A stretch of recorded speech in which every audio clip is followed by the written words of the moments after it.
दोस्तों, हैरी का पहला एक्सपीरियंस डंबलडोर के ऑफिस में कैसा था? डंबलडोर ने हैरी से क्या कहा होगा? और रॉन, हैरी और हरमाइनी का हॉगवर्ट्स में पहला क्रिसमस कैसे बीता? जानने के लिए पूरा वीडियो देखिए।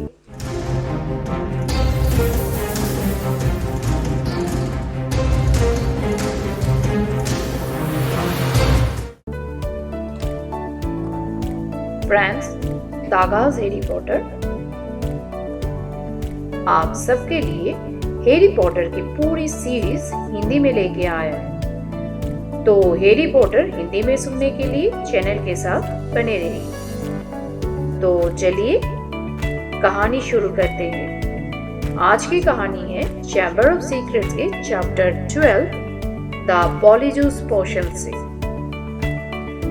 हैरी और मैगोनेगल ऊपर पहुंचकर पत्थर की सीढ़ी से नीचे उतरे और प्रोफेसर मैगोनेगल ने दरवाजे पर दस्तक दी। दरवाजा धीमे से खुला और वे अंदर दाखिल हो गए।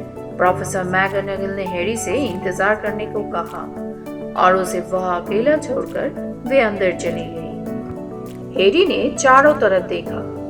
एक बात तो तय थी, इस साल हैरी जितने भी टीचर्स के ऑफिसों में गया था उनमें डंबलडोर का ऑफिस सबसे ज्यादा दिलचस्प था। अगर वो इस बात से पूरी तरह डर नहीं रहा होता कि उसे स्कूल से निकाला जाने वाला है, तो वो इसे देखने का मौका पाकर बहुत खुश होता। एक बड़ा और सुंदर गोलाकार कमरा था जो अजीब किस्म की छोटी छोटी आवाजों से भरा था। चांदी से बने बहुत से विचित्र यंत्र पहिए वाली टेबलों पर रखे थे। इन यंत्रों में से धुएं की हल्की लकीरें निकल रही थी। दीवारों पर चारों तरफ हॉगवर्ट्स के पुराने हेडमास्टर और हेडमिस्ट्रेस की तस्वीरें लगी थी जो अपने फ्रेमों में आराम करते हुए उग रहे थे। वहां पर पंजेदार पैरों वाली एक बड़ी टेबल थी और इसके पीछे अलमारी में गंदी और बेबम लगी हॉगवर्ट्स की बोलती टोपी रखी थी। हैरी चीचका। उसने दीवार पर सो रहे जादूगर और जादूगरनी को ध्यान से देखा। फिर उसने सोचा कि अगर वो टोपी को उठा ले और एक बार फिर से पहनकर देख ले तो इससे कोई नुकसान नहीं हो सकता। वो सिर्फ ये देखना चाहता था, ये तसल्ली करना चाहता था कि टोपी उसे वही हाउस में भेजा है। वो शांति से टेबल का चक्कर लगाकर अलमारी के पास पहुंचा। उसने टोपी उठाई और धीरे से अपने सिर पर रखी। टोपी बहुत बड़ी थी और जब हैरी ने उसे पहना तो पिछली बार की तरह इस बार भी ये उसकी आंखों के सामने आ गई। हैरी ने टोपी के अंदर के काले हिस्से को घूरा और इंतजार करने लगा। फिर उसे कान में एक धीमी आवाज सुनाई दी, उलझन में हो हैरी पॉटर? और हाँ, हैरी बुदबुदाया, और आपको कष्ट देने के लिए माफी चाहता हूँ। मैं ये पूछना चाहता था, तुम सोच रहे हो कि मैंने तुम्हें सही हाउस में भेजा है या नहीं? टोपी ने उसके मुंह के शब्द छीनते हुए कहा, हाँ, ये तय करना बहुत मुश्किल था कि तुम्हें किस हाउस में भेजा जाए, परंतु मैं अभी वही कहूंगी जो मैंने पहले कहा था। हैरी का दिल उछलने लगा। तुम्हारी सही जगह नागशक्ति हाउस में ही थी। हैरी के पेट में मरोड़ उठने लगी। उसने टोपी का सिरा पकड़कर उसे उतार दिया। अब गंदी और मुरझाई सी टोपी उसके हाथ में बेजान सी लटक रही थी। हैरी ने उसे दोबारा अलमारी में रख दिया। उसका जी मचलने लगा था। तुम गलत हो, उसने खामोश और स्थिर टोपी की तरफ देखते हुए जोर से कहा। टोपी में कोई हलचल नहीं हुई। हैरी उसकी तरफ देखते हुए पीछे हट गया। फिर उसे अपने पीछे से एक अजीब सी रुई हुई आवाज आई, जिसे सुनकर वो घूम गया। वो उस कमरे में अकेला नहीं था। दरवाजे के पीछे सुनहरे स्टैंड पर एक कमजोर भूरा पक्षी खड़ा था जो अधमुची मुर्गी की तरह दिख रहा था। हैरी ने पक्षी की तरफ देखा। पक्षी ने भी उसकी तरफ दर्द भरे आवाज में देखा और एक बार फिर रोई हुई आवाजें निकाली। हैरी सोच रहा था कि पक्षी बहुत बीमार दिख रहा था। उसकी आंखें बेजान थी और हैरी के देखते ही देखते उसकी पूंछ से 2 और पंख निकलकर गिर गए। हैरी के मन में ये विचार आया कि अब होने को बस यही बाकी था कि जब वो डंबलडोर के ऑफिस में अकेला हो, उसी समय डंबलडोर का पालतू पक्षी मर जाए। तभी उसने देखा कि पक्षी के चारों तरफ आग की लपटें लगी हुई। हैरी सदमे से चीखा और टेबल की तरफ भागा। उसने हड़बड़ी में चारों तरफ देखा कि शायद उसे कहीं पानी का गिलास दिख जाए, परंतु उसे पानी नहीं दिखा। इस दौरान पक्षी आग का गोला बन चुका था। पक्षी जोर से चीखा और अगले ही पल वहां खुद नहीं था। हैरी को बस फर्श पर राख का सुलगता हुआ ढेर ही नजर आया था। ऑफिस का दरवाजा खुला और डंबलडोर अंदर आए। वे बहुत गंभीर दिख रहे थे। प्रोफेसर, हैरी ने तेजी से सांस खींचते हुए कहा, आपका पक्षी मैं कुछ नहीं कर सका। उसमें ना जाने कैसे आग लग गई। हैरी को ये देखकर आश्चर्य हुआ कि डंबलडोर मुस्कुरा रहे थे। समय भी तो हो गया था, वे बोले। वो कुछ दिनों से भयानक दिखने लगा था। मैं उसे कह रहा था कि वो ये काम कर ले। हैरी के चेहरे के स्तब्ध भाव को देखकर वे धीरे से हंसे। ज्वाला एक फिनिक्स है हैरी। जब फिनिक्स की मरने का समय आता है तो वो खुद में आग लगा देता है और अपनी राख से दोबारा पैदा होता है। उस तरफ देखो। हैरी ने समय रहते देखा कि राख में से एक छोटे और छुरीदार नवजात पक्षी का सिर निकल रहा है। ये भी पुराने पक्षी जितना ही बदसूरत दिख रहा था। अफसोस की बात यह है कि तुमने उसे उसके जलने के दिन देखा, डंबलडोर ने अपनी टेबल के पीछे बैठते हुए कहा। ज्यादातर समय वो बहुत सुंदर होता है, अद्भुत लाल और सुनहरे पंख वाला। फिनिक्स बहुत ही दिलचस्प जीव होती है। वे भारी से भारी वजन उठा सकते हैं। उसके आंसुओं में घाव भरने की शक्ति होती है और वे बहुत ही वफादार पालतू जीव होते हैं। ज्वाला के आग से जल जाने के सदमे में हैरी भूल गया था कि वो यहाँ क्यों आया था। परंतु जब डंबलडोर टेबल के पीछे ऊंची पीठ वाली कुर्सी पर बैठे और उन्होंने हैरी को अपनी पेली व हल्की नीली निगाह से घूरा तो उसे सब कुछ याद आ गया। बहरहाल इससे पहले कि डंबलडोर कुछ और कह पाए, ऑफिस का दरवाजा धड़ाम से खुला और बौखलाया हुआ हैग्रिड अंदर घुस आया। उसकी आंखों में जंगली आवेश था। उसकी टोपी उसके छबरीले काले सिर पर रखी थी और मरा हुआ मुर्गा अब भी उसके हाथ में झूल रहा था। हैरी ने कुछ नहीं किया प्रोफेसर डंबलडोर, हैग्रिड ने उतावले से कहा। उस बच्चे के मिलने से कुछ सेकंड पहले ही हमने उससे बातें की थी। उसे समय ही नहीं मिला होगा। सर, डंबलडोर ने कुछ बोलने की कोशिश की, परंतु हैग्रिड बोलता गया और उत्तेजना से मूड को हिलाता रहा, जिस वजह से चारों तरफ पंख फैल गए। वो ये कर ही नहीं सकता। अगर जरूरत पड़े तो हम जादू मंत्रालय के सामने कसम खाने को तैयार हैं। हैग्रिड, आपने गलत बच्चे को पकड़ लिया है सर। हम जानते हैं कि हैरी कभी ये काम नहीं कर सकता। हैग्रिड, डंबलडोर जोर से बोले। मुझे नहीं लगता कि हैरी ने उन लोगों पर हमला किया है। ठीक है, हैग्रिड ने कहा। अब उसका मुर्गा उसके बाजू में ढीला पड़ गया था। ठीक है, तब हम बाहर इंतजार करते हैं हेडमास्टर। और वो लज्जित दिखते हुए तथा पैर घसीटते हुए बाहर चला गया। आपको नहीं लगता कि ये मैंने किया है प्रोफेसर?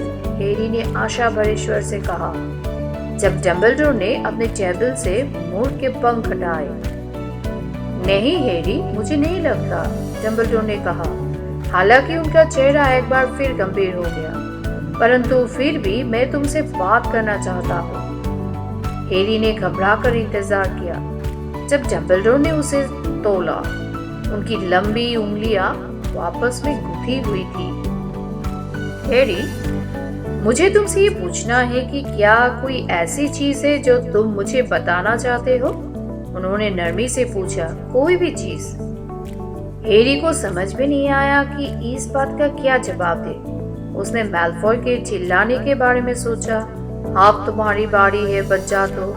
और फिर उसने वेस बदल कारे के बारे में सोचा जो मायूस मीना के बाथरूम में उबल रहा था। फिर उसने अदृश्य आवाज के बारे में सोचा जो उसे 2 बार सुनाई दी थी, और उसे रॉन की कही बात याद आई, जो आवाजें किसी दूसरे को सुनाई ना दे उन्हें सुनना अच्छी बात नहीं है, जादू की दुनिया में भी नहीं। उसने इस बारे में भी सोचा कि सारे विद्यार्थी उसके बारे में क्या कह रहे थे, और उसे खुद अंदर से ये डर सा लगता कि उसका नागेश नागशक्ति से किसी तरह का संबंध है।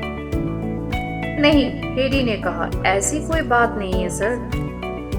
अब तक महल में सिर्फ घबराहट का माहौल था, परंतु जस्टिन और लगभग सिरकटे नीक पर हुए दोहरे हमले में के बाद जबरदस्त दहशत फैल गई। अजीब बात यह थी कि लोग लगभग सिरकटे नीक के हॉल को देखकर सबसे ज्यादा चिंतित थे। सब एक दूसरे से फिर यही पूछ रहे थे कि आखिर वो कौन होगा जो एक भूत का ये हल कर सकता है। आखिर वो कौन सी जबरदस्त शक्ति थी जो पहले से ही मर चुके व्यक्ति को इतना नुकसान पहुंचा सकती थी। हॉगवर्ट्स एक्सप्रेस में सीटें बुक करवाने के लिए लगभग हड़बड़ी मच गई, क्योंकि अब भी विद्यार्थी क्रिसमस मनाने के लिए जल्दी से जल्दी घर पहुंचना चाहते थे। अगर इतनी संख्या में विद्यार्थी चले जाएंगे तो महल में सिर्फ हम लोग ही बचेंगे। रॉन ने हैरी और हरमाइनी से कहा, हमारे अलावा यहाँ पर बस मैलफॉय, क्रैब और गैल ही रहेंगे। हमारी ये छुट्टियां कितनी मजेदार गुजरने वाली है ना? क्रैब और गैल हमेशा वही करते थे जो मैलफॉय करता था, इसलिए उन्होंने भी छुट्टियों में रुकने वालों की सूची पर दस्तखत कर दिए थे। परंतु हैरी इस बात से खुश था कि जो ज्यादातर विद्यार्थी घर जा रहे थे। वे देखते देखते तंग आ गया था कि लोग गलियारों में उससे बचकर निकलते थे, जैसे उसके जहरीले दांत निकलने वाले हो या वो जहर उगलने वाला हो। उसके पास से गुजरते समय विद्यार्थी जिस तरह बुदबुदाते थे, इशारा करते थे और फुरफुराते की नकल करते थे, उससे वो ऊब चुका था। बहरहाल फ्रेड और जॉर्ज को ये बहुत ही मजेदार लगता था। वह गलियारों में हैरी के आगे चलते थे और ये चिल्लाते थे, नागशक्ति के वारिस के लिए रास्ता छोड़ो, सचमुच पूरा शैतानी जादूगर आ रहा है। पारसी को उनकी ये हरकत पसंद नहीं आई। उसने रूखेपन से कहा, ये हंसने की बात नहीं है। फ्रेड बोला, अरे रास्ते से हटो पर्सी, हैरी अभी जल्दी में है। जॉर्ज ने किलकारी भरते हुए कहा, हाँ, वो रहस्यमयी तहखाने में अपने जहरीले सेवक के साथ चाय पीने जा रहा है। जीनी को भी ये मजाक पसंद नहीं आया। जब फ्रेड हैरी से चिल्लाकर पूछता था कि अब वो किस पर हमला करने की योजना बना रहा है, तब जॉर्ज ये अभिनय करता था कि वो लहसुन की एक बड़ी कली से हैरी को दूर भगा रहा है। तो जीनी हर बार पिघलते हुए कहती थी, अरे ऐसा मत करो। हैरी को इससे फर्क नहीं पड़ता, बल्कि उसे अच्छा लगा कि कम से कम फ्रेड और जॉर्ज को तो ये विचार मूर्खतापूर्ण लगता था कि हैरी नागशक्ति का वारिस हो सकता है। परंतु उनकी मस्करी से ड्रैको मैलफॉय उत्तेजित हो जाता था। जब भी वो उन्हें इस तरह की हरकतें करते देखता था तो हर बार वो बुरा सा मुंह बना लेता था। रॉन ने समझदारी से कहा, ऐसा इसलिए है क्योंकि वो ये कहने के लिए उतावला हो रहा है कि नागशक्ति का वारिस वही है। तुम तो जानते ही हो कि कोई उसे किसी भी चीज में हरा दे तो वो चीर जाता है। उसे इस बात से बहुत तकलीफ हो रही थी कि उसके घिनौने काम का सारा श्रेय तुम्हें मिल रहा है। ये ज्यादा लंबे समय तक नहीं चलेगा। हरमाइनी ने शुभ दृष्टि भरे स्वर से कहा, भेस बदल कारा लगभग तैयार है। हम मुझसे किसी भी दिन सच्चाई उगला लेंगे। आखिरकार वो सत्र समाप्त हो गया और महल में खामोशी छा गई, जो जमीन पर जमी बर्फ की तरह ही गहरी थी। इस खामोशी में हैरी को उदासी के बजाय शांति का एहसास हुआ। उसे ये बहुत सुखद लग रहा था कि अब गरुड़द्वार हाउस पर उसका हरमाइनी और बिजली भाइयों का कब्जा था। अब वे हल्ला मचाते हुए स्नेप खेल सकते थे और इससे किसी को भी कष्ट नहीं होता था। अब वे खुलकर युद्ध कला का अभ्यास भी कर सकते थे। फ्रेड, जॉर्ज और जीनी स्कूल में इसलिए रुक गए थे क्योंकि वे अपने माता पिता के साथ बिल से मिलने के लिए मिस्र नहीं जाना चाहते थे। पर्सी को उनका बचपना व्यवहार पसंद नहीं था, इसलिए वो गरुड़द्वार के हॉल में ज्यादा देर नहीं ठहरता था। वो पहले ही शान झाड़ते हुए उन्हें बता चुका था कि वो क्रिसमस की छुट्टियों में सिर्फ इसलिए रुका था क्योंकि प्रीफेक्ट के रूप में ये उसका कर्तव्य था कि वो इस मुश्किल समय में अपने शिक्षकों की मदद करे। क्रिसमस की सुबह ठंडी और सफेद थी। हैरी और रॉन अपने कमरे में अकेले बचे थे। वे चैन से सो रहे थे, परंतु हरमाइनी ने आकर उन्हें बहुत जल्दी उठा लिया। हरमाइनी पूरी तरह तैयार होकर उनके कमरे में आ चुकी थी और उसके हाथ में उन दोनों के लिए तोहफे थे। जागो, वो खिड़की के पर्दों से चीखते हुए जोर से बोली।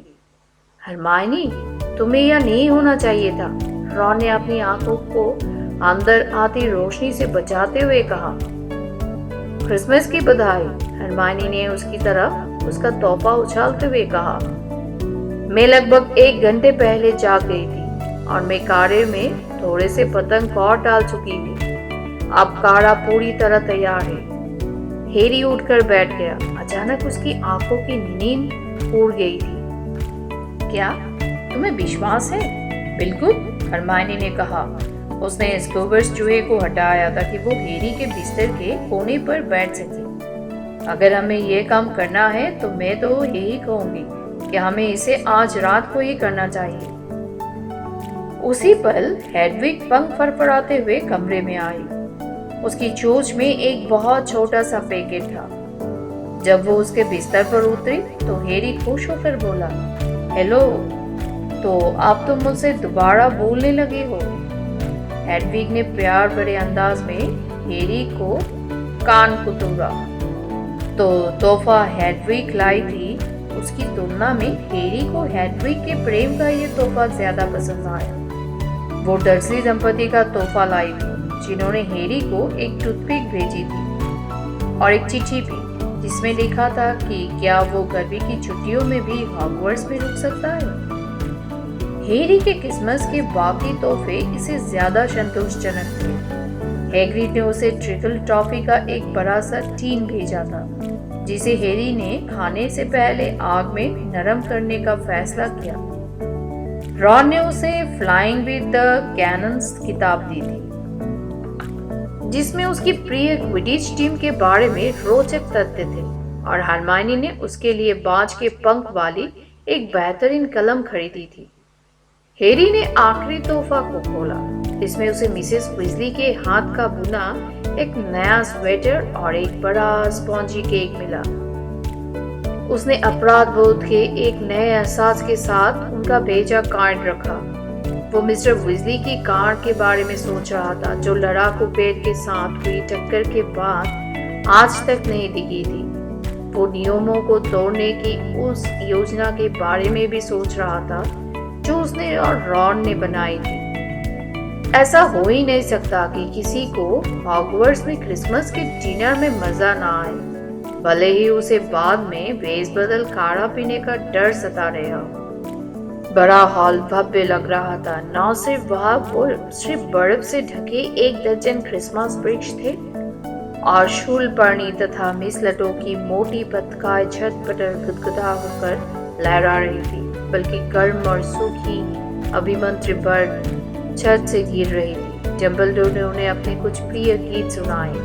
हैग्रिड अंडे के कॉकटेल का हर गिलास पीने के बाद और ज्यादा ऊंची आवाज में बोल रहा था, पर्सी का इस तरफ ध्यान ही नहीं गया कि फ्रेड ने उसके प्रीपेड के बिल्ले पर जादू कर दिया था, जिस वजह से अब उस पर लिखा था बजमुट।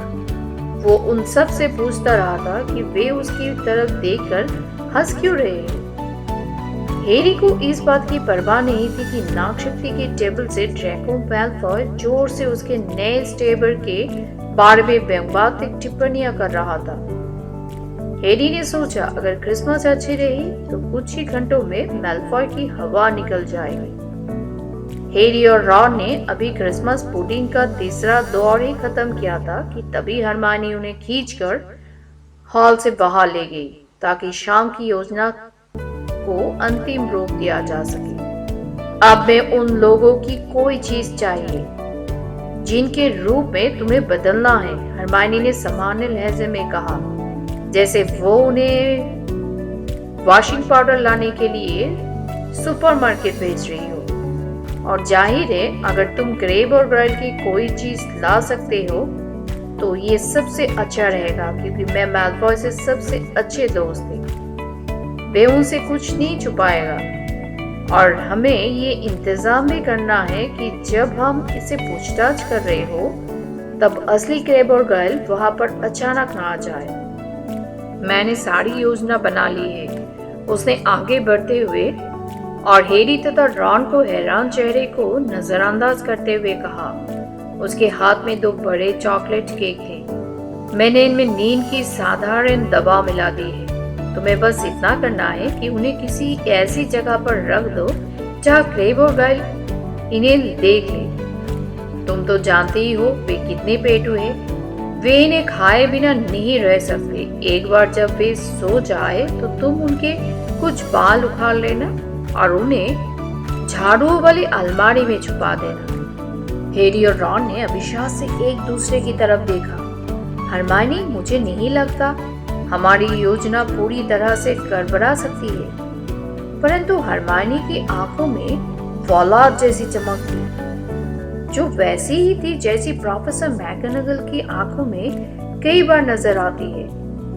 ग्रेब और गाइल के बारे में बिना काम नहीं करेगा, उसने सख्ती से कहा। तुम मैलफॉय से पूछताछ करना चाहते हो या नहीं? अच्छा ठीक है, हैरी ने कहा, परंतु तुम क्या करोगी? तुम किसके बाल का इंतजाम करोगे? मेरे पास पहले से ही है, हरमाइनी ने उत्साह से कहा। ये कहते हुए वेस ने जेब से एक छोटी बोतल बाहर निकाली और उन्हें उसके भीतर पड़ा एक लौता बाल दिखाया। याद है युद्ध कला प्रशिक्षण में मिलीसेंट मेरे हाथ कुश्ती कर रही थी?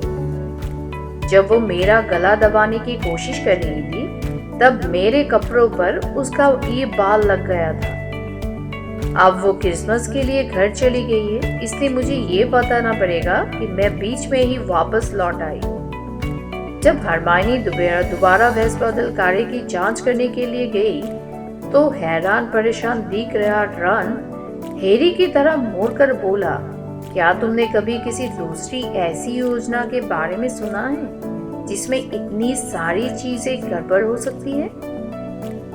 परंतु हैरी और रॉन के आश्चर्य का ठिकाना नहीं रहा जब उनके अभियान का पहला दौर उतनी ही आसानी से सफल हो गया जितना हरमाइनी ने कहा था। फिर क्रिसमस की चाय के बाद विराट प्रवेश हॉल में छुपकर ग्रेब और गाइल का इंतजार कर रहे थे, जो नागशक्ति की टेबल पर अकेले बचे थे और अपने मुंह में चौथी बार स्पॉन्ज केक ठूस रहे थे।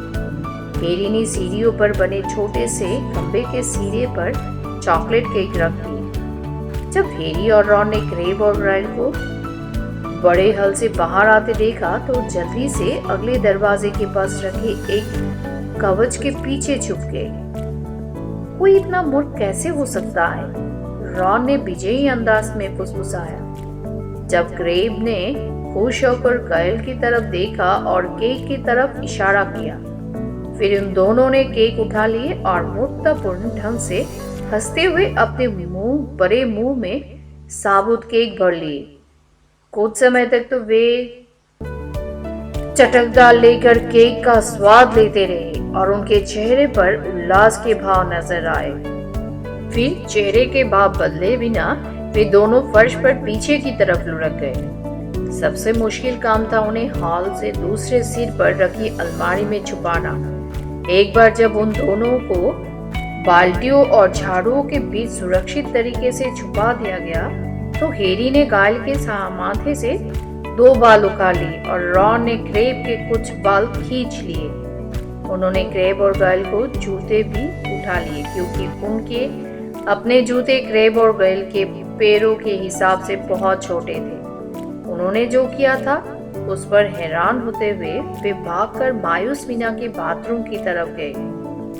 बाथरूम के अंदर पहुंचने के बाद काले धुएं की मोटी परत के कारण उन्हें देखने में बहुत मुश्किल हो रही थी। धुआं उस टॉयलेट में से निकल रहा था जिनमें हरमाइनी कढ़ाई में उबलते काढ़े को हिला रही थी। अपने चेहरे पर दुशाले टोकते हुए हैरी और रॉन ने दरवाजे पर हौले से दस्तक दी।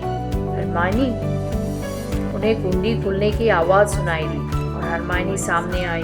उसका चेहरा चमक रहा था और वो उत्तेजित दिख रही थी। उसके पीछे से उन्हें उबलते हुए काढ़े की खुदबुद सुनाई दे रही थी। टॉयलेट की सीट पर कांच के 3 गिलास पहले से ही तैयार रखे थे। क्या तुमने उनके बाल उखाड़ लिए? हरमाइनी ने सांस रोककर पूछा। हैरी ने उसे गाइल के बाल दिखा दिए। अच्छा, और मैंने लॉन्ड्री से ये दुशाले चुरा लिए हैं। हरमाइनी ने एक छोटी थैली उठाते हुए कहा। जब तुम क्रेब और गाइल में बदल जाओगे तो तुम्हें बड़े कपड़ों की जरूरत पड़ेगी। उन तीनों ने कढ़ाई को घूरा। पास से देखने पर काढ़ा कीचड़ जैसा काला दिख रहा था, जो धीमे धीमे खदबदा रहा था। मुझे विश्वास है कि मैंने हर चीज सही ढंग से की है। हरमाइनी ने एक बार फिर सबसे शक्तिशाली काढ़े नामक किताब के धब्बे भरे पन्ने को परेशान अंदाज में पढ़ते हुए कहा। ये वैसा ही दिखता है जैसा इस किताब में बताया गया है। एक बार जब हम इसे पी लेंगे तो हमारे पास ठीक 1 घंटे का समय होगा और इसके बाद हम अपने पुराने स्वरूप में लौट जाएंगे। अब क्या करें? रॉन फुसफुसाया। हम इसे 3 गिलासों में बांट लेते हैं और इसमें बाल डाल देते हैं। तो दोस्तों, आज के लिए इतना ही। और हाँ, तो क्या लगता है आप लोगों को कि जादुई काढ़ा सचमुच काम करेगा और हैरी, रॉन और हरमाइनी सचमुच जान पाएंगे नाग शक्ति के बारिश के बारे में? तो अगले एपिसोड में जानने के लिए एपिसोड का इंतजार कीजिए और like, share and subscribe this channel. Thank you for watching Taga's Harry Potter.